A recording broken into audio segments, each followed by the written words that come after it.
Хандыге воспитанники детского лагеря «Планета детства» помогают в организации парковой зоны под названием «Аллея семьи» по улице Егора Кычкина.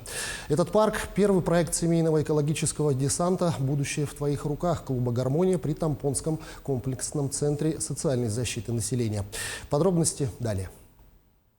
В начале лета экологический десант начал благоустраивать территорию бывшего здания Дома культуры «Восход» для организации парковой зоны «Аллея семьи». К восстановлению старого парка приложили силы не только работники комплексного центра социальной защиты населения, власти поселка и района, но и многие неравнодушные жители поселка Хандыга, а также воспитанники детской площадки «Планета детства» Хандыгской средней школы. Цветы у нас бархатцы, ромашки, петунии, конечно же, и еще такие капуста цветная. Ну, в общем, то, что растет неприхотливо в парковых зонах, зачем удобно ухаживать. И наши ребята, воспитанники, будут ухаживать за ними, будем поливать с ними, как бы будут свою частичку вносить в благоустройство нашего поселка.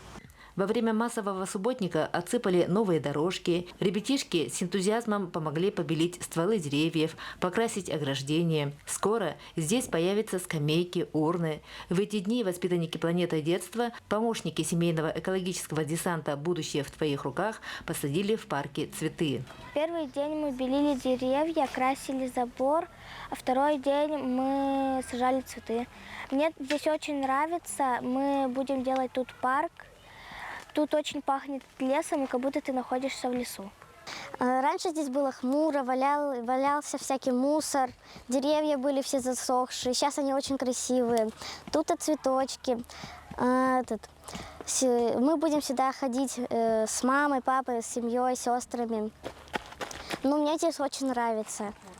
Символично, что аллея семьи открывается в год семьи в стране и в год детства в республике. Жители очень рады, что старая парковая зона на территории бывшего ДК приобретает вторую жизнь. Мария Винокурова, Хандыга, Тампонский район.